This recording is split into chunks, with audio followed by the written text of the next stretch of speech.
수술실 위쪽에 걸린 선홍색의 수술 중 표시등이 꺼지는 순간 복도를 가득 채운 숨 막히는 소독약 냄새가 더욱 짙어지는 것 같았다. 마치 보이지 않는 거대한 손이 내 목을 힘껏 옥죄는 것처럼. 새벽 3시 강남 세인트마리아 사립병원 최상층 VIP 수술구역은 유난히 고요했다. 2층에는 나 혼자뿐이었다. 아니, 정확히 말하면 선고를 기다리는 가족 한 명만 남아 있었다. 문이 열리고 주의안이 걸어 나왔다. 그가 마스크를 벗자 언론에서 신의 손이라 칭송하던 천재 신경외과 의사의 얼굴에 알맞게 계산된 듯한 피로와 비통함이 걸려 있었다. 그의 수술복은 땀으로 흠뻑 젖어 있었다. 그의 지난 경력에서는 극히 드문 일이었다. 그는 무거운 걸음으로 내게 다가왔다. 모든 동작 하나하나가 정교하게 짜인 연극 같았다. 나경아, 미안해. 그의 목소리는 쉬어 있었고 미세한 떨림이 섞여 있었다. 두 손은 심지어 힘없이 축 늘어져 있었다. 어머님 뇌간 출혈량이 너무 많았고 위치도 너무 깊었어. 최선을 다했어. 나는 그 자리에 못 박힌 듯 서 있었다. 척추를 꼿꼿이 세운 채 마치 급속 냉동된 얼음 조각상처럼 최선을 다했어. 그 세 글자가 주의안의 입에서 나오자 터무니없는 아이러니가 느껴졌다. 그는 국내 신경외과 최고의 칼잡이였고 수술 실패율 0%로 유명한 천재였다. 내가 집안의 반대를 무릅쓰고 결혼한 시골에서 올라온 가난한 남자였으며 내 어머니가 이 세상에서 가장 신뢰했던 주치의였다. 몇 시에 가셨어? 내 목소리가 들렸다. 어머니의 죽음을 묻는 사람 같지 않게 냉정했다. 마치 사건 보고서를 확인하는 것 같았다. 주의안은 내 반응에 잠시 주춤하는 듯 했지만 금세 감정을 추스르고 한 걸음 다가와 나를 안으려 했다. 방금 3시 5분. 나경아, 울고 싶으면 울어. 참지 마. 이제 이 세상엔 내가 있잖아. 그의 품에서는 짙은 피냄새가 났다. 어머니의 피였다. 나는 그를 밀어내지도 마주 앉지도 않았다. 내 머리를 그의 어깨에 기댄 채 시선은 그의 어깨 너머로 활짝 열린 그의 흰 가운 주머니에 꽂혔다. 그곳에 폴라로이드 사진으로 보이는 귀퉁이가 살짝 삐져나와 있었다. 주의안은 결벽증이 있는 사람이었다. 그의 수술복 주머니에는 꼭 필요한 호출기 외에 어떤 잡동사니도 넣지 않았다. 저 뜬금없는 사진 한 조각은 어떤 무언의 조롱처럼 보였다. 귀신에 홀린 듯 혹은 절망적인 상황에서 폭발하는 여성의 육감 때문이었을까. 그가 다정한 척 내 등을 어루만지는 순간 내 두 손가락이 지극히 빠르고 가볍게 그 사진을 집어 내 소매 안으로 순식간에 밀어 넣었다. 이 일련의 동작은 내가 과거 심장외과 수술대 위에서 혈관을 봉합하던 손놀림만큼이나 빨랐다. 어머니, 뵈러 가고 싶어. 나는 한 걸음 물러서며 그의 키스를 피했다. 그래, 간호사가 마지막 정리를 하고 있어. 잠깐만 마음 좀 진정시켜. 니만 H차. 주의안의 눈 뒤에 스친 짜증은 순식간에 사라지고 다시 그 다정다감한 표정으로 돌아왔다. 손만 씻고 와서 같이 있어 줄게. 그는 세면실로 향했다. 나는 그 자리에 서서 그의 듬직한 뒷모습을 바라보았다. 한때 나에게 무한한 안정감을 주었던 그 뒷모습이 지금은 거대한 검은 소용돌이처럼 보였다. 나는 고개를 숙여 손바닥을 폈다. 손안에서 구겨진 폴라로이드 사진. 사진 속에는 풍경도 수술 기록도 아니었다. 가늘고 하얀 손가락 하나. 손가락 끝에는 아주 얕은 상처가 있고 핏방울이 간신히 맺혀 있었다. 배경은 이 병원의 탈의실이었다. 사진 뒷면에는 검은색 마커펜으로 단정하지만 역겨운 글씨가 적혀 있었다. 이한 오빠, 과일 깎다가 베었어. 아파, 호, 해줘. 마지막에는 기괴한 스마일리 표시까지. 나는 이 손을, 이 필체를 알아보았다. 임지수, 주의안이 데리고 다니는 인턴. 항상 헐렁한 흰 가운을 입고 순진무구한 눈빛으로 평지에서도 넘어지곤 하던 24살짜리 여자애. 어머니는 수술대 위에서 생사를 헤매며 피를 흘리고 있었는데 내 남편, 이 수술의 주치의는 주머니에 애인의 손가락 상처 사진을 품고 있었다. 그 순간 나는 울지 않았다. 분노라는 감정마저 신경이 끊어진 듯 느껴지지 않았다. 그저 생리적인 역겨움이 치밀어 올랐다. 뱃속이 뒤집히는 것이 마치 파리를 삼킨 것 같았다. 나는 사진을 다시 접어 속주머니 깊숙이 넣었다. 주희안이 세면실에서 나왔을 때 나는 이미 그 냉담에 가까운 평정을 되찾은 후였다. 나경아, 그가 시험하듯 나를 불렀다. 가자. 나는 그를 쳐다보지도 않고 영안실로 향했다. 모든 절차를 마치고 평창동의 심씨 본가로 돌아왔을 때 하늘은 이미 희미하게 밝아오고 있었다. 이 저택은 어머니가 우리에게 준 결혼 선물로 시가 200억 원에 달했다. 시골 촌놈이었던 주희안이 이곳에 입성하기까지 꼬박 5년이 걸렸다. 나경아, 약 먹어. 주희안이 따뜻한 물 한 잔과 흰약 2알을 들고 소파로 다가왔다. 그는 내 앞에 쪼그려 앉아 나를 올려다보았다. 그 눈빛은 물이 뚝뚝 떨어질 듯 부드러웠다. 요즘 손 많이 떨리잖아. 내가 특별히 미국에서 구해온 신경 영양제야. 내 직업병에 좋을 거야. 내 시선은 약 2알에 머물렀다가 내 오른손으로 옮겨갔다. 내 오른손. 한때 심장외과에서 가장 안정적이었던 손. 하지만 반년 전부터 이유 없이 떨리기 시작했다. 처음에는 미세한 진동이었지만 나중에는 컵조차 제대로 들지 못했다. 주희안은 이것이 오랜 고강도 수술로 인한 신경 손상이며 돌이킬 수 없는 직업병이라고 했다. 이 손 때문에 나는 메스를 내려놓고 이 선으로 물러나야 했다. 시무의료재단의 경영권을 전문 경영인에게 넘기고 집에서 임신을 준비하는 부유한 사모님으로 지내왔다. 나는 그 말을 철석같이 믿었다. 그는 신경외과의 권위자였고 내 남편이었으니까. 하지만 지금 저 약을 보니 내 머릿속에는 피 묻은 폴라로이드 사진이 스쳐 지나갔다. 어머니의 생사가 오가는 순간에도 어린애인과 연애질을 하는 남자가 정말로 아내의 손을 걱정할까? 나중에 방금 토해서 속이 안 좋아. 나는 눈을 감고 소파에 기대어 눈 뒤에 냉기를 감췄다. 주희안은 잠시 망설였지만 약을 탁자 위에 내려놓았다. 그럼 좀 쉬었다가 먹어. 꼭 먹어야 해. 끊으면 안 돼. 이안아.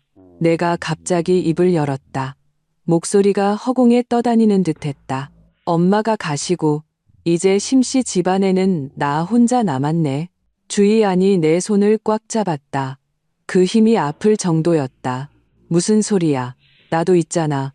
어머님이 임종 전에 널 나한테 맡기셨어. 평생 널 돌보겠다고 맹세했어.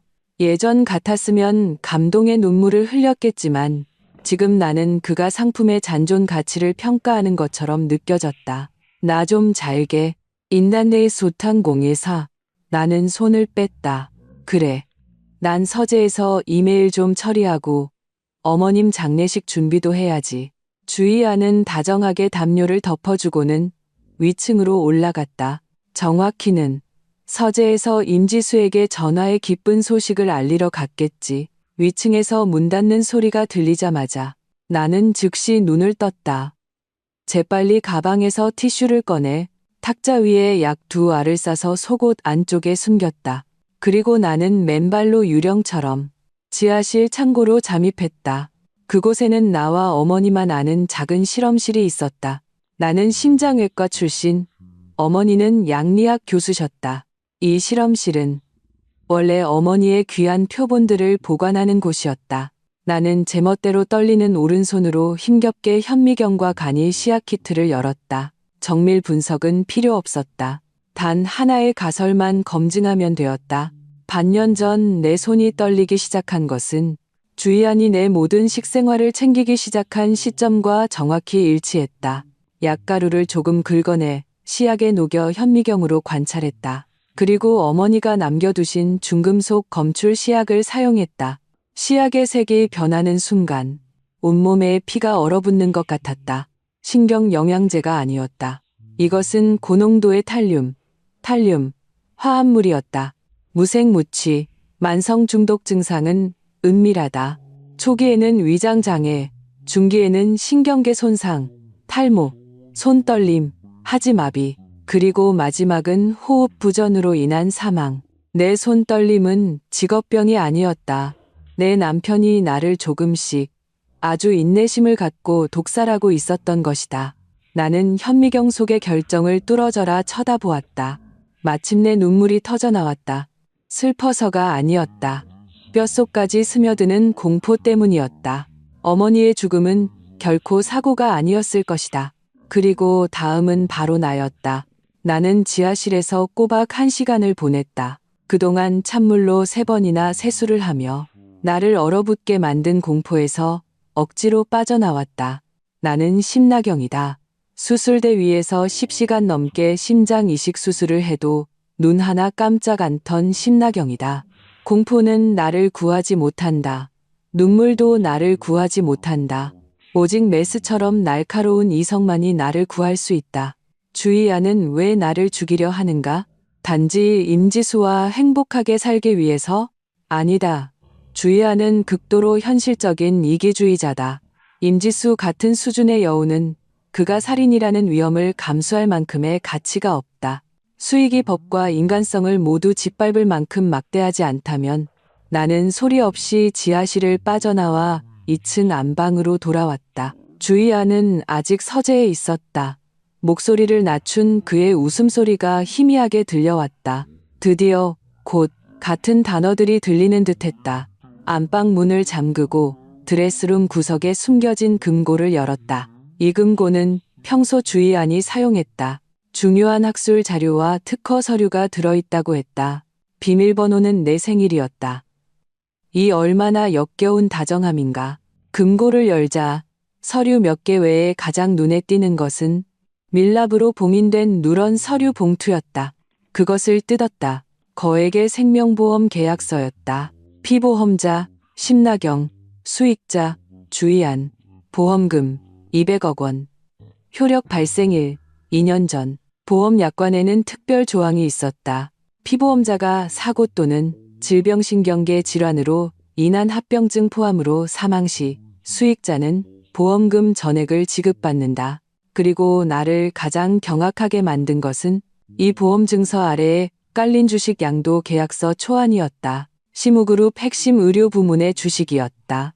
내가 사망하면 제1순위 상속인인 주희안이 심씨 가문의 수백억 자산을 합법적으로 차지하게 되는 것이었다. 이것이 그가 어머니 수술 실패 후에도 눈빛의 흥분을 감추지 못했던 이유였다. 이것이 그가 매일 내가 약을 먹는지 감시할 때 눈 뒤에 탐욕이 번득였던 진실이었다. 이게 무슨 사랑인가? 이건 명백히 계획된 살인이었다. 그는 먼저 수술을 기회로 삼아 나를 가장 철저히 보호하던 어머니를 제거하고 나를 외톨이로 만들어 정신적으로 무너뜨린다. 그런 다음 약의 양을 늘려 신경계 질환 합병증으로 인한 장기 부전으로 죽게 하거나 우울증 자살로 위장한다. 그때가 되면 그는 거액의 보험금을 손에 쥐고 심씨 가문의 제국을 상속받고 품에는 젊고 예쁜 임지수를 안고 우리 모녀의 시신을 밟고 인생의 정점에 서게 되는 것이다. 하, 목구멍 깊은 곳에서 짧은 냉소가 터져나왔다. 주희안, 너 정말 판 한 번 크게 짰구나. 정말 악랄해. 내가 만약 아직도 그에게 순종적인 바보였다면 아마 관 속에 들어갈 때까지도 내 옆자리의 남편이 저승사자인 줄 몰랐을 것이다. 그때 갑자기 문손잡이가 돌아갔다. 나경아, 안에 있어? 왜 문을 잠갔어? 주희안의 목소리가 문 밖에서 들려왔다. 약간의 경계심이 섞여 있었다. 심장이 쿵 내려앉았다. 나는 재빨리 서류를 봉투에 다시 넣고 금고를 닫은 뒤 비밀번호를 흐트러뜨렸다. 나 옷 갈아입고 있었어. 나는 목소리가 막 잠에서 깬 듯 나른하고 쉬어 보이도록 애썼다. 아까 악몽을 꿔서 무서워서 잠갔어. 문 밖의 침묵이 3초간 이어졌다. 아, 무서워하지 마. 들어갈게. 그가 열쇠로 문을 열었다. 나는 마침 검은색 상복을 막 걸쳐 입고 그에게 등을 보인 채 단추를 채우고 있었다. 주희안이 다가와 등 뒤에서 나를 껴안았다. 그의 손은 차가웠고 내 목덜미 동맥에 닿는 감촉이 마치 먹잇감을 노리는 독사 같았다. 왜 나를 깨우지 않았어? 도와줬을 텐데. 그가 내 귓가에 속삭였다. 약은 먹었어? 또 약 얘기다. 나는 몸을 돌려 탁자 위에 텅 빈 물컵을 가리켰다. 먹었어. 이하나, 나 머리가 좀 어지럽고 토할 것 같아. 주희아는 안도의 한숨을 내쉬었다. 그의 눈가에 웃음이 짙어졌다. 정상적인 약물 반응이야. 약효가 나타나고 있다는 증거지. 조금만 참아, 며칠 지나면 괜찮아질 거야. 그는 거짓말을 하고 있었다. 탈륨 중독의 초기 반응이 바로 구역질과 구토다. 그는 독약이 효과를 보고 있는지 확인하고 있었다. 어머니 장례식은 나는 붉어진 눈으로 그를 쳐다보았다. 다 준비해 놨어. 주희안이 내 어깨를 잡았다. 그의 눈빛은 모든 것을 장악한 자신감으로 가득했다. 모레야. 모든 친지들에게 연락해서 어머님 마지막 길 성대하게 보내드릴 거야. 너는 심씨 가문의 외동딸이야. 지금 무너지면 안 돼. 모든 건 내가 알아서 할게. 고마워. 이하나. 나는 그의 품에 얼굴을 묻고 눈 속에 사무치는 증오를 감췄다. 내가 없었으면 정말 어떻게 해야 할지 몰랐을 거야. 바보야. 우린 부부잖아. 그래. 부부. 어려울 때 각자 도망가는 부부. 한 침대에서 다른 꿈을 꾸며 서로를 죽이려는 부부. 주희안이 병원 인수인계 문제로 집을 나간 후 나는 즉시 화장실로 달려가 손가락으로 목구멍을 쑤셔댔다. 쓸개즙까지 토해낼 정도로 헛구역질을 했다. 비록 그 약 두 알은 먹지 않았지만 지난 몇 달간 섭취한 독소는 이미 내 몸을 심각하게 망가뜨린 상태였다. 거울 속에 비친 창백한 얼굴, 유탄 눈의 여자를 보았다. 이 몰골은 정말 죽음과 멀지 않아 보였다. 하지만 난 죽을 수 없다. 내가 죽으면 심씨 가문의 수백억 자산은 저 살인자의 전리품이 된다. 내가 죽으면 어머니는 저승에서도 눈을 감지 못하실 것이다. 나는 살아야 한다. 그리고 누구보다 잘 살아야 한다. 저 악마를 한 칼 한 칼 능지처 참을 힘을 가질 때까지 나는 탈출해야 한다. CCTV로 가득하고 마시는 물 한 잔에도 독이 들어있을지 모르는 이 집에서 나에게 승산은 없다. 해독할 시간이, 증거를 수집할 공간이, 반격할 자본이 필요했다. 나는 구형 노키아 핸드폰을 꺼냈다. 어머니가 생전에 비상 연락 및 비밀 계좌 관리를 위해 남겨주신 것이었다. 주희아는 이 핸드폰의 존재를 몰랐다. 나는 떨리는 손으로 단축번호를 눌렀다. 한태석, 나야. 전화기 저편에서 잠시 침묵이 흘렀다. 이내 능글맞지만 걱정을 감추지 못하는 목소리가 들려왔다. 심나경 아가씨, 이게 누구야? 그 시골뜨기랑 결혼하더니 우리 같은 날라리들은 다 끄는 줄 알았는데 웬일이야? 이혼이라도 하게? 한태석, 서진의료그룹의 황태자, 내 소꿉친구이자 주희안이 가장 질투하는 남자. 우리 엄마가 돌아가셨어. 내가 담담하게 말했다. 전화기 저편이 순간 조용해졌다. 이어서 의자가 넘어지는 소리가 들렸다. 뭐라고? 심 여사님이 너와 거래를 하고 싶어. 나는 거울 속 눈빛이 점차 냉혹하게 변해가는 여자를 보며 한자 한자 힘주어 말했다. 심의료재단 핵심 지분 30%로 내가 날 위해 한 가지 일을 해줬으면 해. 말해. 극고도 이신데 극고도 간지이신. 그의 목소리가 지극히 진지해졌다. 날 사라지게 해줘. 나는 주먹을 꽉 쥐었다. 손톱이 손바닥을 깊이 파고들었다. 심나경이라는 사람을 이 세상에서 완벽하게 증발시켜줘. 어떤 흔적도 남기지 말고. 좋아. 한태석은 군말 없이 답했다. 언제? 모레의 장례식이 끝나는 순간 전화를 끊고 나는 유심칩을 변기에 버려 물을 내리고 핸드폰은 부숴서 음식물 처리기에 갈아버렸다. 주희안, 너의 사망 카운트다운이 시작됐어. 장례식 날, 하늘에서는 부슬부슬 비가 내렸다. 분당의 추모공원은 검은 우산의 바다로 뒤덮였다. 심씨 가문은 재계와 의료계에서 명망이 높았기에 조문객의 행렬이 끊이지 않았다. 나는 최고급 디자이너 상복을 입고 가슴에 흰 국화를 달고 무표정하게 묘비 앞에 섰다. 주희아는 내 옆에서 몸에 꼭 맞는 검은 정장을 입고 눈가를 붉힌 채 엄숙한 표정을 짓고 있었다. 그는 때때로 내 얼굴에 빗물인지 눈물인지를 닦아주고 금방이라도 쓰러질 듯한 나를 부축하며 장모를 잃고 아내를 극진히 아끼는 사위이자 남편의 역할을 완벽하게 연기했다. 주변 조문객들이 수군거렸다. 심가 아가씨, 팔자가 기구해. 젊은 나이에 부모님을 다 여의고 그래도 저렇게 좋은 남편이 있으니 다행이야. 주 박사님, 가정적이기로 유명하잖아. 듣자 하니 심 회장님 간호하느라 국제학회도 여러 개 취소했다던데.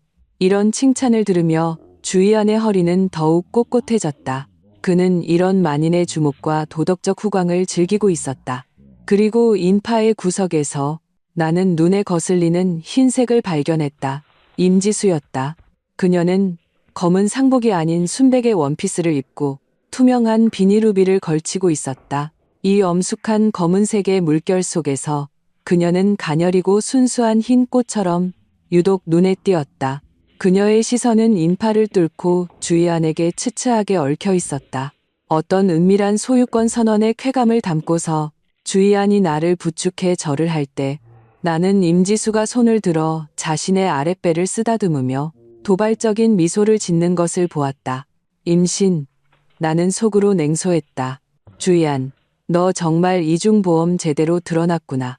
이쪽에서는 나에게 불임이 될 수 있는 독약을 먹이고 저쪽에서는 애인에게 내 씨를 임신시키고 미래의 가문을 이을 사람이 반드시 주씨여야 한다는 거겠지. 장례식 막바지. 변호사가 어머니의 유언장을 낭독했다. 일부 자선 단체 기부를 제외하고 시무그룹 명의의 모든 부동산, 주식, 펀드는 외동딸 심나경이 전부 상속한다. 전부라는 단어를 들었을 때 내 팔을 부축하던 그의 손이 흥분으로 미세하게 떨리는 것을 느꼈다. 주희안은 광희를 필사적으로 억누르고 있었다. 이하나. 내가 고개를 돌려 그의 위선적인 얼굴을 보며 나지막이 말했다. 나 너무 힘들어. 어디 가서 좀 쉬고 싶어. 에세즈. 맞는? 앤눈? 주희안은 잠시 멈칫하더니 이내 걱정스러운 투로 말했다. 그래야지. 어디 가고 싶은데? 내가 같이 가줄게. 아니, 괜찮아. 나는 힘없이 고개를 저었다. 혼자 있고 싶어. 스위스에 있는 그 요양원 있잖아. 예전에 엄마가 데려가 주셨던 곳. 거기서 좀 지내면서 손도 치료하고 마음도 추스르고 싶어. 알잖아. 지금 내 상태로는 집에 있어봤자 계속 슬픈 생각만 날 거야. 주희안의 눈 뒤에 빛이 스쳤다. 그는 내가 멀리 꺼져주길 바라고 있었다. 내가 집에 있으면 매일 연기해야 하고 조심스럽게 독을 타야 한다. 내가 해외로 가면 우울증으로 자살하거나 실족사했다는 시나리오가 더 조작하기 쉽고 경찰의 의심도 덜 살 것이다. 게다가 내가 떠나면 이 거대한 저택은 그와 임지수의 사랑의 보금자리가 될 테니. 그래? 그는 마지못해 고개를 끄덕이는 척했다. 대신 약속해. 매일 나랑 영상통화하고 약도 제 시간에 챙겨 먹기로. 그쪽 의사에게 잘 돌봐달라고 말해놓을게. 걱정 마. 나는 시선을 내리깔았다. 약, 제 시간에 챙겨 먹을게. 장례식이 끝나고 나는 몸이 좋지 않다는 핑계로 모든 조문을 거절하고 곧장 공항으로 가는 차에 올랐다. 주희안은 원래 나를 바래다 주려 했지만 병원 응급 호출을 받고 떠나야 했다. 뻔했다. 임지수가 태동이라도 느꼈나 보지. 나는 한태석이 준비한 방탄 리무진에 앉아 백미러로 점점 멀어지는 주희안을 보았다. 그는 빗속에 서서 내 차가 떠나는 것을 배웅하며 마치 큰 짐을 던 듯한 미소를 짓고 있었다. 그는 내가 도살장으로 끌려가는 양처럼 죽음의 심연으로 걸어 들어간다고 생각했겠지. 내가 실은 우리에서 풀려난 맹수처럼 어두운 정글로 잠입하고 있다는 사실은 꿈에도 모른 채.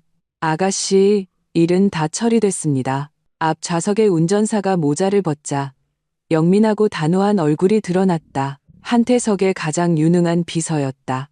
지분 양도 계약은 역외 회사를 통해 여러 단계로 처리하여 주의안이 자금 흐름을 추적할 수 없도록 했습니다. 아가씨 명의의 현금화하기 쉬운 유동자산은 모두 스위스 신탁펀드로 이전되었습니다. 그리고 그 보험은 비서가 내게 서류 한 부를 건넸다. 보험사의 가입 절차의 합법성에 대한 이의를 제기하는 공문을 발송했습니다. 당장 무효화할 수는 없지만 이 기간 동안 아가씨에게 무슨 일이 생기면 보험사는 즉시 형사조사에 착수할 겁니다. 나는 서류를 받아들고 창밖에 스쳐 지나가는 풍경을 보았다. 그리고 이겁니다. 비서가 작은 밀봉된 봉투를 건넸다. 안에는 내가 집에서 가져온 독약 샘플과 그 폴라로이드 사진이 들어있었다. 태석 도련님께서 잘 보관하라고 하셨습니다. 킬러의 명함이나 다름없으니까요. 차가 공항의 개인 경납고로 들어섰다. 한태석의 자가용 비행기는 이미 엔진을 켜고 굉음을 내고 있었다. 나는 트랩을 올랐고 기내 입구에서 걸음을 멈췄다. 나는 고개를 돌려 이 도시를 마지막으로 바라보았다. 내 어머니가 묻히고 내 5년의 청춘과 어리석은 사랑이 묻힌 이 도시. 비는 그쳤지만 먹구름은 더욱 낮게 깔려 더 큰 폭풍우를 예고하는 듯했다. 주의안, 마음껏 즐겨.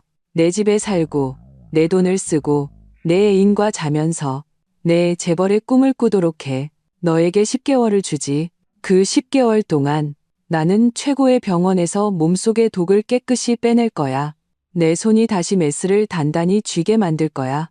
서진 가문의 자원으로 하늘과 땅을 잇는 그물을 짤 거야. 10개월 후 나는 지옥의 불길을 안고 돌아올 것이다. 그때 너의 그 신의 손이 술잔이나 제대로 들 수 있기를 바랄 뿐. 나는 몸을 돌려 기내로 들어섰다. 문이 서서히 닫히며 나약하고 속기만 하던 심나경을 과거 속에 완전히 가두어 버렸다. 10개월이라는 시간은 승리의 과실을 만끽하는 도박꾼에게 길면서도 짧은 시간이었다. 그 10개월 동안 나는 세상에서 증발한 듯했다. 모든 통신을 끊고 오직 한태석의 단일 라인을 통해서만 업무를 처리했다. 스위스의 최고급 재활센터에서 나는 매일 지루하고 고통스러운 해독 치료와 손신경 재활 훈련을 받았다. 하지만 나는 한국의 주의안이 얼마나 호의호식하며 지내는지 잘 알고 있었다. 사설 탐정이 보내온 사진을 통해 나는 그가 심씨 가문의 롤스로이스를 몰고 사교계를 드나드는 것을, 임지수가 어머니가 생전에 가장 아끼던 비취 목걸이를 하고 자선 만찬에 참석하는 것을, 그들이 심씨 저택의 장미정원을 갈아엎고 임지수가 좋아하는 일본식 정원으로 바꾸는 것을 보았다. 그는 심지어 내가 해외에서 어머니를 그리워하다 정신 이상이 생겨 폐쇄 치료를 받고 있다고 떠들고 다녔다. 다정한 남편이라는 명성을 얻는 동시에 시무그룹의 대부분 업무를 합법적으로 대리하게 된 것이다. 그리고 오늘은 세인트 마리아 병원 개원 50주년 기념 연회이자 주의안이 정식으로 부원장으로 임명되는 날이었다. 연회장은 화려했고 샴페인 타워가 높이 솟아 있었다. 주의안은 흰색 턱시도를 입고 왕자처럼 서 있었고, 임지수는 그의 팔짱을 낀 채 푸른 배를 하고 곧 원장 부인이 된다는 더위에 찬 얼굴이었다. 주의안이 잔을 들고 취임사를 하려는 순간 연회장의 큰 문이 열렸다. 택배기사 복장을 한 남자가 들어와 검은색 선물 상자를 들고 연단으로 직행했다. 주의안 원장님, 긴급 퀵서비스입니다. 보내는 분께서 최고의 취임 선물이 될 거라고 하셨습니다. 주의안은 잠시 의아해했지만 이내 품위 있는 미소를 유지했다. 오, 어떤 분이 이렇게 신경을 써주셨을까? 그는 모든 언론과 이 사진 앞에서 우아하게 상자를 열었다. 상자 안에는 꽃도 축하 카드도 없었다. 오직 빛바랜 폴라로이드 사진 한 장과 검은색 USB 메모리 하나만 들어있었다. 사진을 확인하는 순간 주의안의 얼굴에서 미소가 순식간에 굳어버렸다. 마치 한 대 얻어맞은 사람처럼 동공이 격렬하게 수축했다. 임지수의 손가락이 베인 그 사진이었다. 뒷면에 적힌 호해줘라는 글씨가 조명 아래 유난히 조롱처럼 보였다. 그가 반응하기도 전에 어수룩해 보이던 택배기사가 실수로 USB 플레이어의 재생 버튼을 눌렀다. 거대한 음향 시스템이 즉시 연결되었다. 감동적인 축하 메시지 같은 건 없었다. 시끄러운 잡음이 흐른 뒤 한 남자의 음흉한 목소리가 연회장 전체에 선명하게 울려 퍼졌다. 그 늙은이가 드디어 갔네. 운도 좋지. 내가 일부러 3분 늦게 수술실 들어갔는데도 지금까지 버틴 게 용해. 장내는 술렁였다. 죽음 같은 정적 뒤에 폭발적인 수군거림이 터져 나왔다. 이 목소리는 너무나 익숙했다. 바로 연단 위에 저 온화한 주 부원장의 목소리였다. 곧이어 한 여자의 교태 섞인 웃음소리가 들렸다. 이한 오빠, 최고. 그럼 심나경 그 멍청한 여자는? 걘 언제 죽어? 나 빨리 안방 차지하고 싶단 말이야. 남자의 목소리가 다시 울렸다. 소름 끼치는 냉기가 담겨 있었다. 거의 다 됐어. 3개월만 더 그 비타민을 먹으면 신경이 완전히 괴사할 거야. 그때 우울증 자살로 위장하면 수십억 보험금은 전부 우리 거지. 꺼. 빨리 꺼. 주희안이 미친 사람처럼 플레이어로 달려들어 허둥지둥 전원을 뽑으려 했다. 그의 얼굴은 돼지간처럼 붉어졌고 이마에는 핏대가 섰다. 그 우아하던 풍채는 온데간데 없었다. 임지수는 더욱 겁에 질려 얼굴이 새하얘진 채 배를 감싸고 뒷걸음질 치다 엉덩방아를 쳐섰다. 이 혼란스러운 순간 연회장의 육중한 붉은 나무 문이 다시 한번 서서히 열렸다.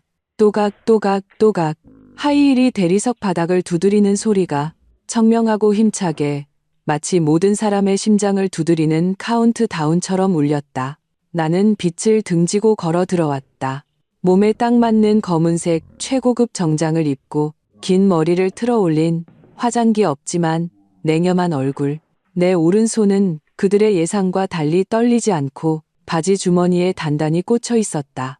내 뒤로는 검은 옷을 입은 경호원 2줄과 한태석의 장난기, 어리지만 살기 가득한 미소가 따랐다. 왜 멈췄어요?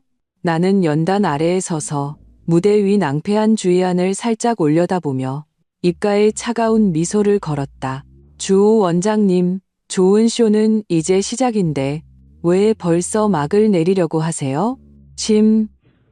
나경? 주희안은 귀신이라도 본 듯 온몸을 떨었다. 네가 왜 정신병원에 있는 거 아니었어? 나는 가볍게 웃었다. 눈빛은 순간 칼날처럼 날카로워졌다. 안타깝게도 내 목숨이 네 생각보다 훨씬 질기거든. 아야 모드리스. 나는 몸을 돌려 넋이 나간 이 사진과 기자들을 향해 태연하게 서류한 불을 꺼내 들었다. 여러분, 자기소개부터 하죠. 저는 심나경입니다. 그리고 서진의료그룹의 신임 전무이사입니다. 나는 서류를 주희안의 발치에 던졌다. 오늘부로 세인트마리아 병원은 서진그룹에 전액 인수되었습니다. 그리고 제가 발표하는 첫 번째 인사명령은 나는 주희안의 코를 가리키며 한자 한자 또박또박 말했다. 주희안의 모든 행정직위를 박탈하고 즉시 직무를 정지하며 감사에 착수한다. 주희안은 아마 상상도 못했을 것이다. 어느 날 자신이 상갓집 개처럼 보안 요원들에게 끌려 연단에서 내려오게 될 줄은. 심나경, 너 미쳤어? 난 내 남편이야. 여긴 심씨 가문 산업이라고. 그는 발버둥 치며 그 종이 한 장짜리 혼인신고서로 나를 누르려 했다. 심씨 가문 산업. 내가 그의 앞으로 다가가 거만하게 그를 내려다보았다. 주희안, 너 잊었나 본데. 넌 그냥 대릴 사위야. 심씨 가문의 벽돌 한 장.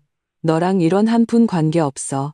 내가 손짓하자 경호원들이 즉시 그와 임지수를 쓰레기 버리듯 연회장 밖으로 내쫓았다. 하지만 이건 시작에 불과했다.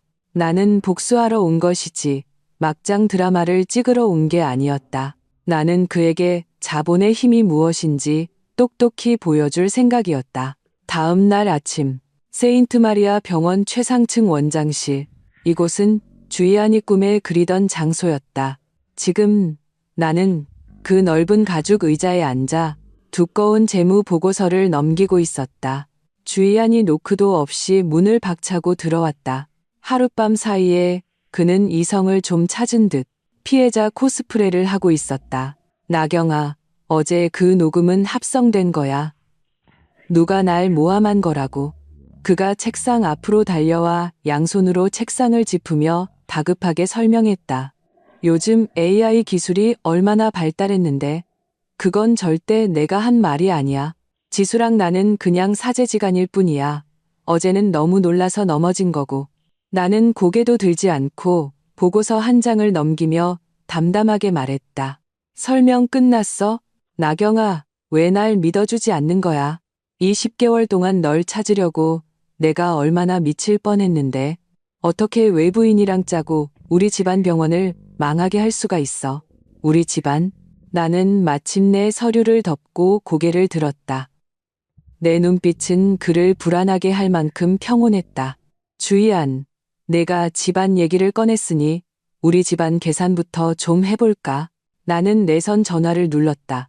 법무팀 들어오세요. 정장을 입은 변호사 2명이 들어와 두꺼운 서류 뭉치를 주희안 앞에 던졌다. 이건 법원에서 발부한 자산 동결 명령서야. 내가 차갑게 말했다. 지난 10개월간 내가 국내에 없는 틈을 타 허위 구매 계약서 작성, 서명 위조 등의 수법으로 시무의료재단에서 32억 원을 횡령했더군. 그 돈으로 호화주택, 스포츠카를 사고 나는 문가에 서서 들어오지 못하는 임지수를 힐끗 쳐다보았다. 그리고 어떤 염치 없는 여자에게 명품을 사주고 해외 원정 출산 서비스를 제공하는 데 썼지. 주희안의 얼굴이 순식간에 새하얗게 질렸다. 이건 업무상 횡령이야, 주 박사. 액수가 특별히 커서 최소 10년형부터 시작하지. 그리고 이미 법원에 강제 집행을 신청했어. 네 명의의 모든 자산, 네가 그토록 자랑하던 페라리 포함해서 어젯밤에 이미 견인해 갔어. 너, 주희안이 입술을 떨었다. 날 죽이려고 작정했구나. 죽여? 내가 웃었다. 아니, 난 내게 분수를 깨닫게 해주는 거야. 내가 얻어먹은 밥 한 톨까지 이자 쳐서 전부 토해내야 한다는 걸. 그리고 나는 문을 가리켰다. 평창동 집 자물쇠도 바꿨어. 내 물건들은 이삿짐 센터 시켜서 길바닥에 버려놨고 임지수 씨 뱃속에 그 애는 그건 내 사정이지. 우리 심씨도는 남의 자식 키우는데 1원도 쓸 수 없어. 꺼져. 나는 축객령을 내렸다. 아, 그리고 하나 더. 네가 병원의 간판 스타니까 자원 낭비하지 않도록 특별히 신경외과에서 계속 일하는 건 허락해주지. 부원장이 아니라 그냥 평범한 주치의로. 빚은 갚아야 할 거 아냐. 안 그래? 주희안은 멍하니 서 있었다. 그는 내가 자신을 바로 해고할 줄 알았지 남겨둘 줄은 몰랐을 것이다. 그는 몰랐다. 그를 쫓아내는 건 너무 쉬운 복수라는 걸.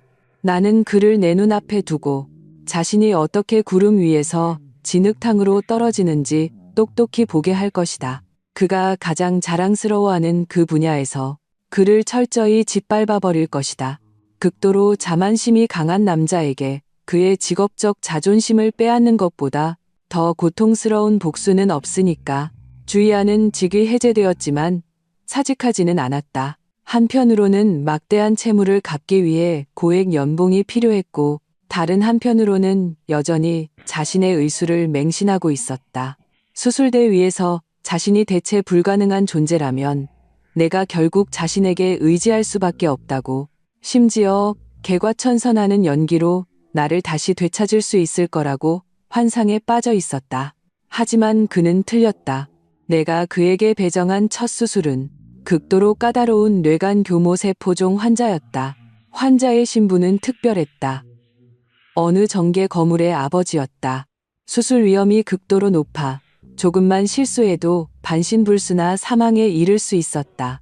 예전 같았으면 주희안은 이런 수술을 다른 사람에게 미루거나 전문가 협진을 요구하며 위험을 분산했을 것이다. 하지만 이번에는 내가 투자자 자격으로 그를 주치의로 지명했다. 그리고 이 교과서적인 수술을 인터넷에 생중계하라고 지시했다. 루머를 분쇄하고 신의 손의 명성을 되찾는다는 명목으로. 주의하는 빼도 박도 못하는 상황에서 억지로 수술을 맡을 수밖에 없었다. 수술 당일 나도 수술복으로 갈아입었다. 조수가 아니라 감시자로서 수술실 위쪽 관찰실에 앉았다.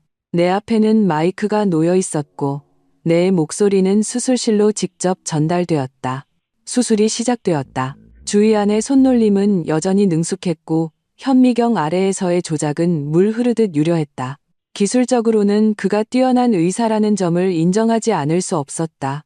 하지만 종양을 제거하는 결정적인 순간 예상치 못한 일이 발생했다. 수술실의 배경음악이 갑자기 바뀌었다. 잔잔하던 클래식 음악이 갑자기 심장을 옥죄는 듯한 날카롭고 급박한 심전도 모니터 경고음으로 변했다.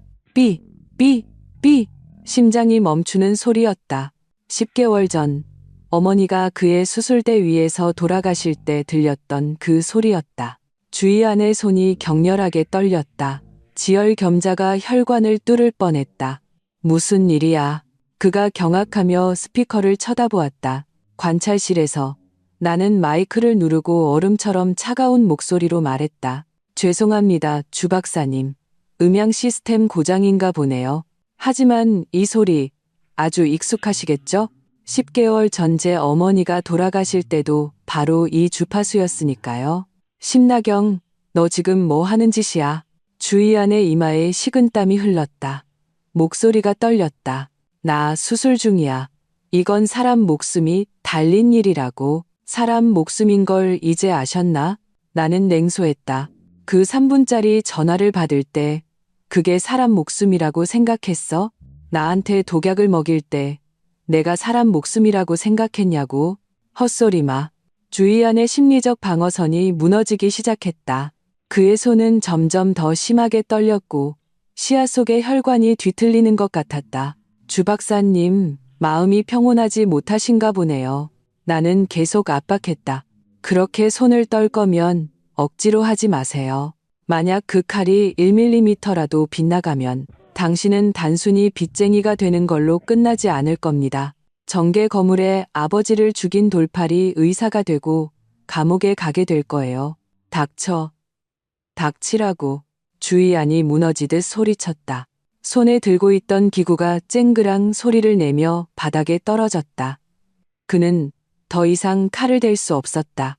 한때 자신감으로 가득했던 그 신의 손은 나의 심리 공격에 완전히 무너져 내렸다. 수술실은 죽음 같은 정적에 휩싸였다. 모든 의료진이 실성한 이 명의를 경악하며 쳐다보고 있었다. 그때 나는 마이크를 끄고 관찰실 문을 열고 계단을 내려가 수술실로 들어갔다. 나는 장갑을 끼고 단호한 눈빛으로 말했다. 비켜요. 나는 주의안 곁으로 다가가 아직도 떨고 있는 그 남자를 밀쳐냈다. 나경아, 내 손? 주의안이 경악하며 나를 쳐다보았다. 나는 그를 무시하고 조수가 건네는 현미경 겸자를 단단히 잡았다. 내 오른손은 10개월간의 지옥 같은 재활을 거쳐 아직 약간의 뻣뻣함이 남아있었지만 이 마지막 일격을 가하기에는 충분했다. 전국에 생중계되는 카메라 앞에서 나는 20분도 채 안 되는 시간에 남은 종양을 완벽하게 박리해냈다. 지혈과 봉합, 모든 동작이 군더더기 없이 깔끔했다. 마치 예술처럼. 수술등이 꺼지고 나는 마스크를 벗었다. 그리고 구석에 주저앉아 있는 주의안을 돌아보았다. 주의안, 똑똑히 봤어? 나는 거만하게 그를 내려다보며 경멸 가득한 눈빛으로 말했다. 이게 진짜 의사야. 그리고 너는 메스를 든 도살자일 뿐이고. 그날 인터넷 실시간 검색어는 폭발했다. 심나경, 신의 손, 귀환, 주의안, 수술대, 실성, 천재의 몰락. 주의안이 자랑스러워하던 직업적 후광은 내 손에 의해 산산조각 났다. 그는 체면을 구겼을 뿐만 아니라 수술 실패로 인해 의사협회로부터 의사면허 취소 조사를 받게 되었다. 그의 명성을 박탈했으니 다음은 그의 인간성을 심판할 차례였다. 주의안의 신전은 내가 생각했던 것보다 훨씬 빨리 무너졌다. 의사협회가 조사에 착수하자 그는 무기한 정직 처분을 받았다. 고액의 수술 수당이 끊기고 공금 횡령으로 인한 막대한 빚을 갚아야 하고 임지수라는 밑빠진 독 같은 지출을 감당해야 했다. 주희아는 금세 궁지에 몰렸다. 그는 술에 취해 살기 시작했고 성격은 포악해졌다. 그리고 한때 이한 오빠를 외치던 그 순수한 꽃, 임지수는 그의 가장 좋은 화풀이 대상이 되었다. 어느 날 밤, 내가 서재에서 한태석이 보낸 인수 진행 상황을 보고 있을 때 핸드폰이 진동했다. 모르는 번호였다. 전화를 받자 저편에서 억눌린 울음소리와 급한 숨소리가 들려왔다. 심 선생님, 살려주세요. 저, 임지수예요. 임지수 씨, 이 늦은 밤에 무슨 일이죠? 나는 의자에 기대어 무미건조하게 물었다. 그 사람이 미쳤어요. 주희안이 미쳤다고요. 임지수의 목소리가 떨렸다. 방금 저를 거의 죽일 뻔했어요. 제가 명품 가방 하나 샀다고 저를 때리고 뱃속의 아이까지 지워버리겠다고 했어요. 돈 없다고. 나는 피식 웃었다. 그게 당신이 꿈에 그리던 사랑 아니었나요? 고작 며칠 고생했다고 못 견디겠다니. 사랑은 무슨, 전 그 사람한테 속았어요. 임지수가 울부짖었다. 당신만 죽으면 우리 해외 가서 잘 살게 해준다고 했어요. 그런데 지금은 빚더미에 앉아서 저까지 같이 죽으려고 해요. 당신만 죽으면. 나는 그 키워드를 예리하게 포착했다. 눈빛이 차가워졌다.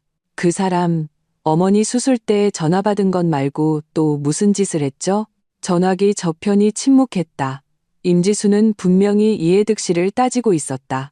임지수 씨, 당신은 똑똑한 사람이잖아요. 나는 여성용 담배에 불을 붙이며 조명 아래 피어오르는 연기를 보았다. 주희아는 이제 자기 앞가림도 못해요. 그 사람 따라가 봤자 죽음뿐이에요. 그리고 공금 횡령의 공동 수혜자로서 법원이 파고들면 당신도 무사하지 못할 거예요. 하지만 만약 당신이 내부 고발자가 되어준다면 나는 잠시 말을 멈추고 미끼를 던졌다. 내가 당신 카드빚 갚아주고 돈 한 몫 챙겨줄게요. 아이 지우고 새 출발할 수 있도록. 심지어 법적 책임도 묻지 않을 수 있어요. 물론 거짓말이었다.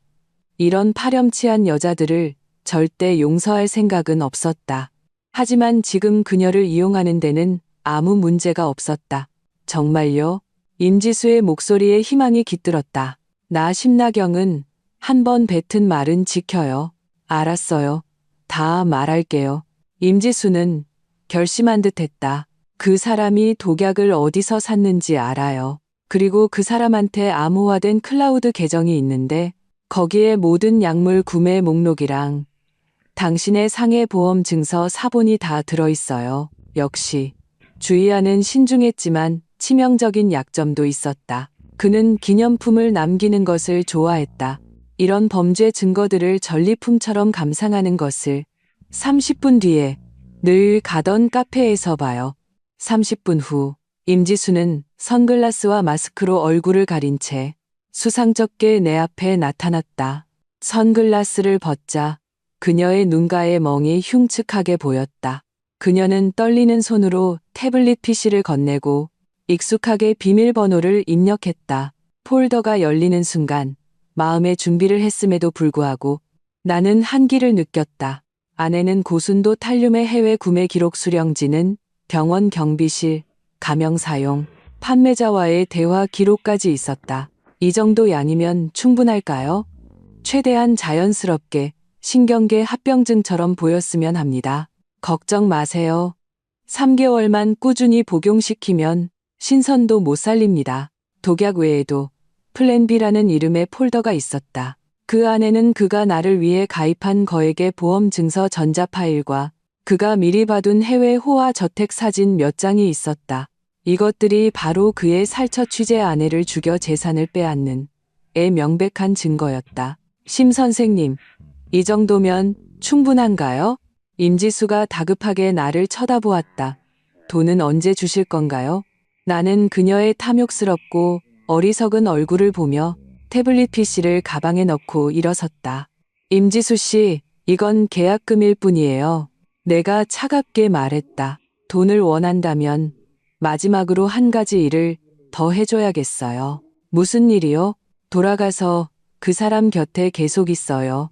나는 몸을 숙여 그녀의 귓가에 속삭였다. 내가 그의 모든 범죄 증거를 확보했고 내일 경찰에 신고할 거라고 말해요. 그를 막다른 골목으로 몰아붙여요. 그를 완전히 미치게 만들어서 더 극단적인 짓을 하도록 만들어야 그를 단번에 끝장내고 영원히 재기불능으로 만들 수 있으니까. 임지수가 전한 소식은 역시 낙타를 쓰러뜨린 마지막 지푸라기가 되었다. 다음 날 아침 나는 주희안에게서 전화를 받았다. 그의 목소리는 이상할 정도로 평온했다. 너무 평온해서 섬뜩할 정도였다. 나경아, 보고 싶어. 우리 만나서 얘기 좀 하는 게 좋겠어. 북악 스카이웨이에서 기다릴게. 우리 둘만. 북악 스카이웨이. 우리가 처음 데이트하며 별을 보던 곳. 그리고 악명 높은 사고 다발 구간. 한쪽은 절벽, 다른 한쪽은 낭떠러지. 그가 이곳을 택한 이유는 불보듯 뻔했다. 좋아. 나는 망설임 없이 대답했다. 전화를 끊고 나는 이미 기다리고 있던 한태석을 돌아보았다. 꼭 가야겠어? 한태석이 미간을 찌푸렸다. 너무 위험해. 그 인간 쓰레기.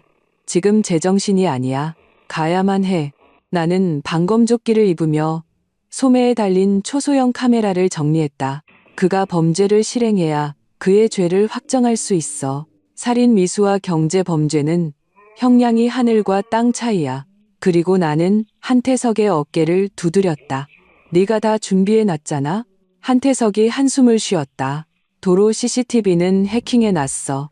드론도 준비됐고 뒤에 경호 차량 2대도 따라 붙을 거야. 그놈이 움직이는 즉시 우리가 바로 막을 수 있어. 나는 주희안이 예전에 사줬던 포르쉐를 몰고 북악 스카이웨이로 향했다. 늦가을의 바람은 차가웠고 구불구불한 도로에는 차가 거의 없었다. 주희안의 차는 산 중턱의 전망대에 서 있었다. 내 차가 오는 것을 보고 그는 시동을 걸어 천천히 내 뒤를 따르기 시작했다. 무전기에서 한태석의 목소리가 들려왔다. 주의해. 그놈이 가속하고 있어. 거리 유지해. 나는 그가 뭘 하려는지 알았다. 사고로 위장한 추돌 사고를 일으켜 나를 절벽 아래로 밀어 떨어뜨리려는 것이다. 눈의 가시를 제거하고 모든 죄를 덮고 어쩌면 보험금까지 또 타낼 수 있을지도 모른다. 급커브 구간에서 주희안의 차가 갑자기 굉음을 내며 내 차의 후미를 맹렬하게 들이받았다. 쾅! 엄청난 충격에 몸이 앞으로 쏠렸다. 안전벨트가 가슴을 치매 아팠다. 그는 나를 낭떠러지 가장자리로 몰고 있었다. 심나경, 죽어버려. 네가 날 살지 못하게 한다면 우리 같이 죽는 거야. 주희안이 차창을 내리고 흉측하게 일그러진 얼굴로 포효했다. 마치 절망에 빠진 야수 같았다. 그가 다시 한번 핸들을 꺾어 들이받으려 했지만 나는 이미 준비가 되어 있었다. 충돌 직전 나는 브레이크를 밟지 않고 오히려 엑셀을 힘껏 밟았다. 포르쉐의 뛰어난 조종성을 이용해 극도로 좁은 각도에서 드리프트로 코너를 빠져나갔다. 과속과 흥분 상태였던 주희안은 반응할 틈도 없이 내가 방금 피한 그 자리, 낭떠러지 가장자리의 가드레일을 그대로 들이받았다. 쾅! 거대한 굉음과 함께 가드레일이 부서지고 주희안의 차는 반쯤 허공에 매달렸다. 에어백이 터지면서 그를 운전석에 꼼짝 못하게 가두었다. 나는 차를 세우고 침착하게 안전벨트를 풀고 내렸다. 머리 위에서는 드론이 이 모든 장면을 선명하게 기록하고 있었다. 한태석의 경호 차량들도 곧 도착했다.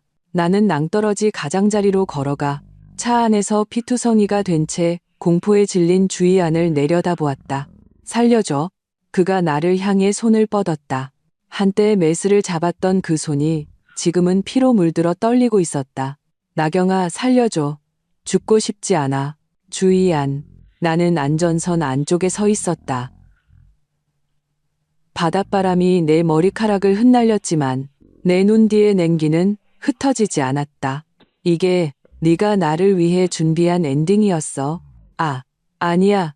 사고였어. 브레이크가 고장났다고. 이 순간까지도 그는 거짓말을 하고 있었다. 블랙박스에 다 찍혔어. 내가 고의로 들이받는 거. 나는 핸드폰을 꺼내 그에게 흔들어 보였다. 그리고 임지수가 준 그 독약 구매 기록들도 전부 경찰에 넘겼어. 임지수의 이름을 듣는 순간 주희 안의 눈빛은 잿빛으로 변했다. 절망과 원망으로 가득 찼다. 아, 그가 갑자기 비명을 질렀다. 차가 아래로 미끄러지면서 그의 오른쪽 다리가 끼인 것이다. 우두둑, 뼈가 부러지는 소리가 선명하게 들렸다. 나는 그 모습을 냉담하게 지켜보았다. 손을 내밀지도 비웃지도 않았다. 그저 핸드폰을 꺼내 112에 신고했다. 여보세요? 112죠? 신고 좀 하려고요. 북악 스카이웨이에서 고의 살인 미수 사건이 있었고 지금은 교통사고가 났습니다. 전화를 끊고 나는 주희 안에게 마지막 미소를 지어 보였다.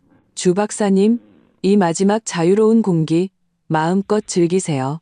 감옥에서의 날들은 이것보다 훨씬 길 테니까. 주희 안이 경찰에 의해 낭떠러지에서 구조되었을 때 오른쪽 다리는 분쇄의 골절 상태였다. 하지만 이것은 그의 악몽의 시작에 불과했다.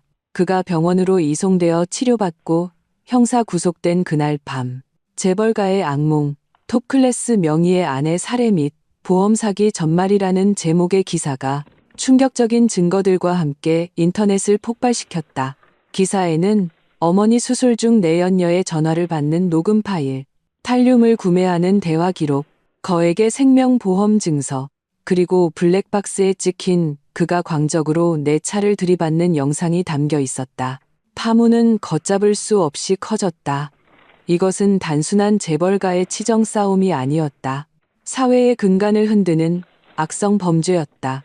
주의한 살처 취재 세인트 마리아, 살인의사, 지옥은 비어있고 악마는 인간 세상에 실시간 검색어 상위 10개 중 8개가 그의 이름이었다. 한때 그를 신의 반열에 올려놓았던 언론들은 이제 가장 날카로운 칼이 되어 그를 난도질했다. 그의 과거가 낱낱이 파헤쳐졌다. 예전에 저 사람한테 진료받았는데 태도가 엄청 오만했어요. 돈만 밝히고. 듣자 하니 시골에 계신 부모님도 안 돌보고 매달 생활비 몇십만 원 주면서 내연녀한테는 수천만 원짜리 가방 사줬다던데요. 세상에, 소름 돋아. 장모님도 저 사람한테 살해당한 거 아닐까? 주위 안의 시골 부모님까지 이 소용돌이에 휘말렸다. 분노한 네티즌들이 그들의 집을 찾아냈고 나는 인터넷 폭력을 지지하지는 않지만 평소 주희안에게 무시당하던 그 부모가 아들의 죄 때문에 분뇨 세례를 받고 썩은 달걀을 맞는 모습을 보며 내 마음속에는 일말의 동정심도 잃지 않았다. 이것이 바로 인과응보였다. 그가 병상에서 깨어났을 때 그를 맞이한 것은 꽃과 위문이 아니었다.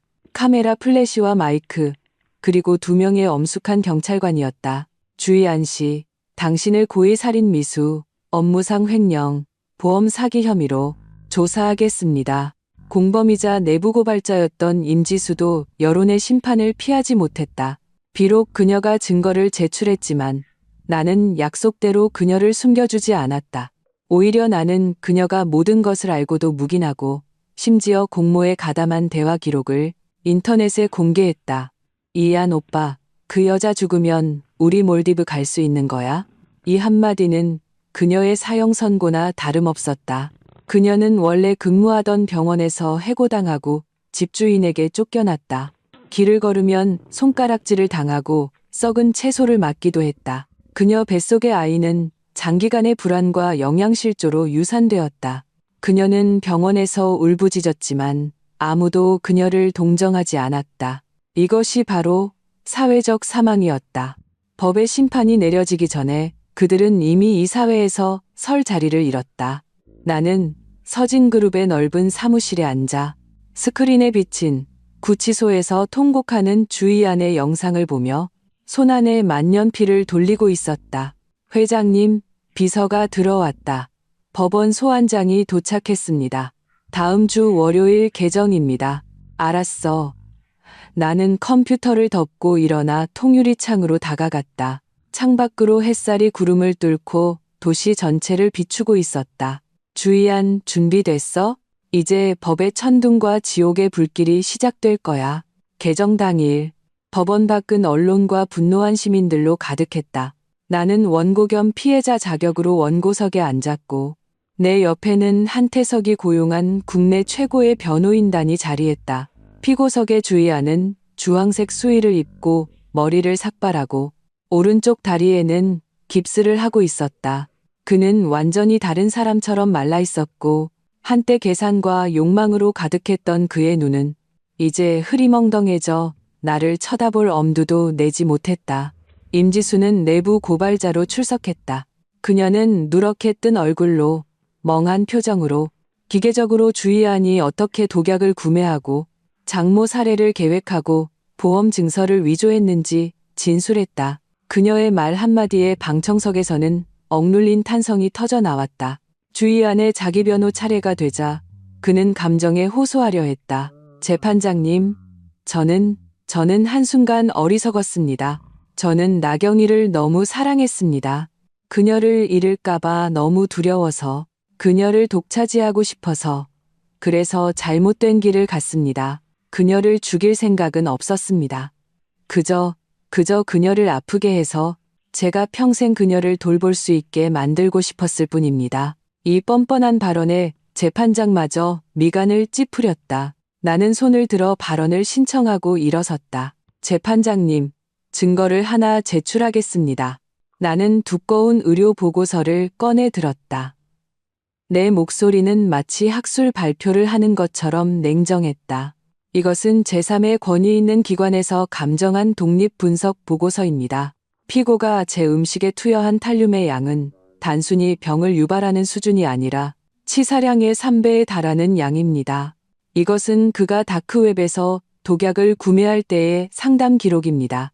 그는 명확하게 치사 시간과 부검 시 검출 가능 여부를 물었습니다. 나는 잠시 말을 멈추고 칼날 같은 시선으로 주의안을 쏘아보았다. 이것은 사랑이 아닙니다. 이것은 명백한 계획 살인입니다. 제 유산을 상속받기 위해 그의 도박과 낭비로 인한 막대한 빚을 메우기 위한 것이었습니다. 또한 나는 다른 서류를 꺼냈다.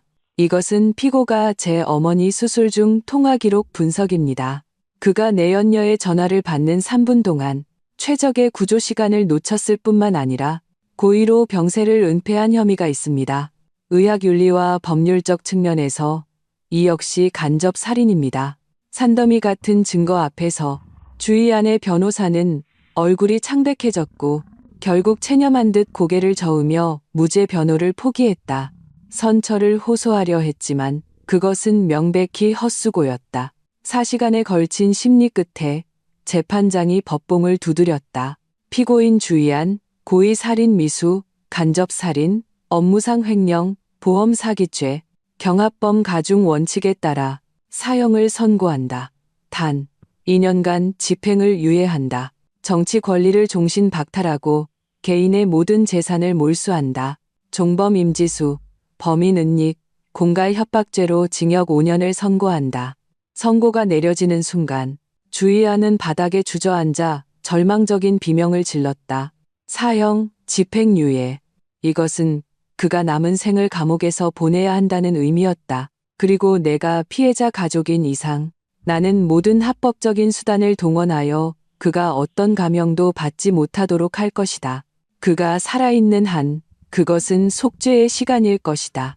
주의안 같은 인간에게 죽음은 너무 가벼운 처벌이다.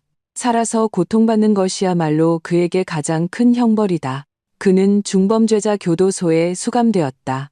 그곳은 흉악범들만 모인 곳으로 폭력과 괴롭힘이 일상이었다. 나는 굳이 교도관에게 손을 써서 그를 편하게 해주지 않았다. 오히려 한때 그의 오만한 태도에 상처받았던 환자 가족들이나 심지어 몇몇 어둠의 세계에 있는 사람들이 이 인간 쓰레기가 수감되었다는 소식을 듣고 자발적으로 그에게 특별한 관심을 베풀었다. 입소 첫날 그는 같은 방의 왕초에게 찍혔다. 네가 그 유명한 의사라고, 손이 아주 귀하다며 얼굴에 흉터가 가득한 죄수가 주의안의 오른손을 잡고 마치 장난감을 감상하듯 만지작거렸다. 이 손으로 장모도 죽이고 마누라도 죽이려 했다지. 아주 좋은 손이야. 안 돼. 주희안이 공포에 질려 손을 빼려 했지만 다른 두 죄수가 그를 꼼짝 못하게 눌렀다. 우두둑. 맑은 뼈 부러지는 소리가 감방에 울려 퍼졌다. 왕초가 딱딱한 작업화를 신고 그의 손가락을 힘껏 밟고 그 위에서 지식였다. 10손가락과 심장은 연결되어 있다. 주희안은 돼지 멱다는 소리를 냈지만 그의 입은 곧 더러운 걸레로 틀어막혔다. 곧이어 두 번째, 세 번째, 손가락. 한때 신의 손이라 불리며 수많은 정밀 수술을 집도하고 수많은 이체 확인서에 서명하고 내연녀의 뺨을 어루만졌던 그 손이 그렇게 더러운 시멘트 바닥 위에서 한 뼘 한 뼘 으스러져 닭발처럼 변해버렸다. 그 후로 메스는커녕 젓가락질도 제대로 못하게 되었다. 하지만 이것은 육체적 고통에 불과했다. 매일 식사 시간이면 그의 식판에는 실수로 담뱃재, 가래침, 심지어 오물통의 찌꺼기까지 섞여 들어갔다. 그가 먹지 않으면 매를 맞았다. 살기 위해 한때 결벽증이 있어 에비앙 생수만 마시던 주 박사는 개처럼 바닥에 엎드려 망가진 손으로 더러운 밥을 움켜쥐고 입에 쑤셔 넣어야 했다. 어느 날 밤 그가 너무 목이 말라 수돗물을 마시려 하자 동료 죄수들이 그의 머리를 잡아 변기에 처박았다. 하, 주 박사님, 깨끗한 거 좋아하시잖아? 이 물 얼마나 맑아? 차갑고 비린내 나는 변기물이 그의 코와 목구멍으로 쏟아져 들어왔다. 그는 거의 질식할 뻔했다. 그 순간 그는 아마 마침내 수술대 위에서 숨 쉴 수 없었던 어머니의 고통을 조금이나마 이해했을 것이다. 나는 면회실의 CCTV 영상으로 이 모든 것을 보면서도 마음속에 어떤 파동도 잃지 않았다. 뿌린 대로 거두는 법. 이 모든 것은 그가 받아 마땅한 것이었다. 입소 반년 후 주희안은 이 지옥 같은 생활에 적응한 듯 보였다. 아니, 증오가 그를 간신히 버티게 하고 있었다. 그는 자신이 평생 이곳을 나갈 수 없다는 것을 알았고 유일한 생각은 나에게 복수하는 것이었다. 그는 한 달에 한 번 있는 가족 면회 기회를 이용해 시골의 늙은 어머니를 만났다. 항상 그를 이해하며 아들이 도시의 여우에게 홀려 잘못되었다고 믿는 그 노모. 유리창 너머로 주희안은 움직일 수 있는 두 손가락으로 음흉한 눈빛을 하며 수신호를 보냈다. 엄마, 다 그 여자 때문이야. 그 여자가 죽거나 명예가 실추되면 나는 재심을 받을 수 있어. 나갈 수 있다고. 그는 어머니에게 내 재단 건물 앞에서 난동을 부리라고 부추기고 심지어 사제 화염병을 만들어 동기어진하라고 사주했다. 엄마, 크게 난리를 칠수록 좋아. 건물에 불을 질러버려. 그 여자가 죽기만 하면 심씨 집안 돈은 여전히 우리 거야. 이것이 그의 마지막 독수였다. 무지한 노인의 모성애를 이용해 그가 끝내지 못한 살인을 완성하려는 것. 하지만 그는 나를 얕봤다. 그가 입소한 첫날부터 나는 24시간 그의 모든 면회객의 동향을 감시하고 있었다. 그의 어머니가 휘발유를 사고 심지를 사는 모든 움직임이 내 손바닥 안에 있었다. 그날 재단 건물 앞은 사람들로 붐볐다. 주희안의 어머니는 허리를 구부정하게 굽히고 품에 불룩한 꾸러미를 숨긴 채 불안한 눈빛으로 로비로 들어서려 했다. 그녀가 라이터를 꺼내 심지에 불을 붙이려는 순간 사복 경호원 여러 명이 표범처럼 튀어나와 순식간에 그녀를 제압하고 그 화염병을 방폭 담요로 덮어버렸다. 위기는 순식간에 진압되었다. 뿐만 아니라 이 장면은 건물 앞에 고화질 CCTV를 통해 인터넷에 생중계되었다. 여론은 다시 한번 들끓었다. 저 집안은 다 테러리스트인가? 너무 무섭다. 감옥에 가서도 정신을 못 차리네. 반드시 엄벌에 처해야 한다. 늙은 어머니까지 이용하다니 주희안은 정말 사람이 아니다. 주희안의 어머니는 공공안전위의 혐의로 형사 구속되었고 감정 결과 편집성 정신장애 판정을 받아 정신병원에 강제 입원 조치되었다. 주희안의 마지막 카드마저 사라졌다. 그는 감옥에서 그 소식을 듣는 순간 완전히 무너져 내렸다. 진흙더미처럼 바닥에 쓰러져 다시는 일어나지 못했다. 주의한 어머니의 일을 처리한 후 나는 간단한 기자회견을 열었다. 카메라 앞에서 나는 분노를 표출하지도 동정을 구하지도 않았다. 나는 흰색 정장을 입고 담담한 표정으로 말했다. 이번 미수 사건에 대해 유감스럽게 생각합니다. 이는 어떤 악은 뼛속 깊이 뿌리 박혀 있다는 것을 다시 한번 증명했습니다. 법이 모든 사람에게 공정한 판결을 내릴 것입니다. 그리고 우리 시무재단은 앞으로도 의료 공익 사업에 전념할 것이며 어떤 협박에도 굴하지 않을 것입니다. 나의 냉정함은 주씨 가족의 관계와 선명한 대조를 이루었다. 이 풍파는 나를 타격하기는커녕 오히려 재단의 명성을 정점으로 끌어올렸다. 점점 더 많은 사람들이 나를 지지하고 인정했다. 나는 더 이상 누군가의 아내, 누군가의 딸이 아니었다. 나는 심나경, 강하고 독립적이며 누구도 꺾을 수 없는 여성이었다. 사무실로 돌아오자 한태석이 따뜻한 커피 한 잔을 건넸다. 무서웠어? 그가 물었다. 뭐가? 내가 웃었다. 저승사자도 만나봤는데 하수구의 쥐 몇 마리가 무서울까? 한태석이 나를 보았다. 그의 눈 뒤에는 찬사와 안타까움이 가득했다. 나경아, 너 정말 변했어. 더 눈부시게. 그래. 나는 창밖을 보았다. 아마 그게 성장의 대가겠지. 주의안이 마지막 면회를 신청했다. 교도소 측에서는 그의 정신 상태가 극도로 불안정하고 자해 성향이 있어 피해자를 만나 참여하고 싶어 한다고 했다. 나는 갔다. 용서하기 위해서가 아니라 작별하기 위해서. 두꺼운 방탄유리 너머로 나는 그 안의 남자를 거의 알아보지 못했다. 그는 뼈만 앙상하게 남았고 얼굴은 상처와 부스럼으로 가득했다. 오른쪽 다리는 치료를 제대로 받지 못해 절뚝거렸고 그 두 손은 나무 뿌리처럼 뒤틀려 있었다. 나를 보자 그의 흐리멍덩한 눈에 갑자기 기이한 빛이 번뜩였다. 나경아, 나경아, 왔구나. 그가 유리에 달려들었다. 목소리는 쉰 소리가 났다. 내가 잘못했어. 정말 잘못했어. 매일 밤 내 꿈을 꿔. 우리 예전 좋았던 시절 꿈. 임지수만 없었다면, 그 돈만 없었다면 우리 정말 행복했을 텐데. 그는 미친 듯이 자기 뺨을 때리기 시작했다. 그 망가진 손으로 자신의 얼굴을 인정사정 없이 후려쳤다. 입가에서 피가 흘렀다. 나경아, 나 좀 살려줘. 나가고 싶어. 여기서 죽고 싶지 않아. 이놈들은 사람이 아니야. 날 고문한다고. 어머님을 봐서라도, 우리 5년 부부였던 정을 봐서라도 판사님께 말 좀 잘해줘. 형 좀 바꿔달라고. 제발. 이 순간 그의 참회에는 어머니에 대한 죄책감도 나에 대한 사랑도 한 조각 없었다. 오직 공포, 죽음에 대한 공포, 고통에 대한 공포뿐이었다. 이것이 인간의 본성이었다. 권력을 가졌을 때는 남을 마음껏 짓밟고 모든 것을 잃었을 때는 꼬리를 흔들며 구걸한다. 나는 그가 연기하는 것을 조용히 지켜보았다. 마치 광대를 보듯이. 주의한. 나는 그의 울부짖음을 끊었다. 목소리에는 어떤 파동도 없었다. 너 그거 알아?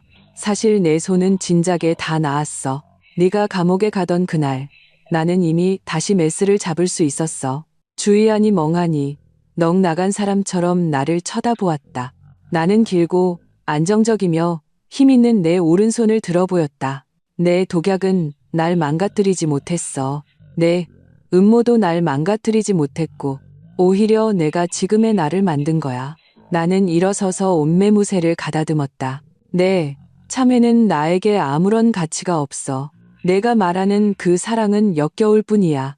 너는 너를 위해 맞춤 제작된 이 지옥에서 천천히 썩어가. 그게 내가 너에게 베푸는 마지막 잡이야. 그 말을 끝으로 나는 망설임 없이 수화기를 내려놓고 몸을 돌려 떠났다. 등 뒤에서 주의안의 절망적인 포효와 유리를 두드리는 둔탁한 소리가 들려왔다. 하지만 그 모든 것은 더 이상 나와 상관없는 일이었다. 교도소 문을 나서는 순간 햇살이 좋았다. 늦가을 오후의 햇살이 플라타너스 잎사귀 사이로 쏟아져 내렸다. 공기 중에는 더 이상 소독약 냄새도 음모와 피비린내도 없었다. 오직 자유와 새로운 삶의 향기만이 가득했다. 검은색 마이바흐 한 대가 길가에 서 있었다. 한태석이 차 문에 기댄 채 해바라기 한 다발을 들고 있었다. 내가 나오는 것을 보고 그는 손에 든 담배를 끄고 나를 향해 성큼성큼 걸어왔다. 끝났어? 그가 물었다. 응, 끝났어. 나는 꽃다발을 받아들고 깊이 숨을 들이마셨다. 그럼 앞으로 계획은 뭐야, 심 회장님? 한태석이 내게 차 문을 열어주며 웃으며 놀렸다. 나는 잠시 생각에 잠겼다. 멀리 펼쳐진 드넓은 하늘을 보며 중단됐던 그 의료 프로젝트를 다시 시작하고 싶어. 엄마 이름으로, 그리고 의료 혜택을 받지 못하는 시골로 의료 봉사를 가서 내 메스로 정말 도움이 필요한 사람들을 구하고 싶어. 그리고 또 한태석이追문했다. 그의 눈빛에는 기대가 숨겨져 있었다. 그리고 나는 고개를 돌려 이 암흑의 시간을 함께 걸어주고 언제나 내 뒤에 서 있었던 이 남자를 보았다. 그의 눈빛은 단호하고 따뜻했다. 주의 안의 그 위선적인 다정함과는 완전히 달랐다. 그리고 다시 새로운 삶을 시작해보고 싶어. 계산 없이 오직 햇살만 가득한 삶. 한태석이 웃었다. 마치 사탕을 얻은 아이처럼. 그가 손을 내밀었다. 그럼 심 선생님, 남은 인생 잘 부탁합니다. 나는 그의 손을 잡았다. 따뜻하고 건조하며 힘이 넘치는 손이었다. 잘 부탁해요, 한태석 씨. 차는 출발하여 먼 곳으로 향했다. 백미러 속의 그 음산한 교도소는 점점 멀어져 마침내 지평선 너머로 사라졌다. 나는 알았다. 주의안이라는 악마는 영원히 그 좁은 공간에 갇혀 끝없는 후회와 고통 속에서 여생을 보내게 될 것이다. 그리고 나, 심나경은 나의 빛나는 미래를 향해 달려가고 있었다. 이 수술은 마침내 완벽하게 봉합되었다.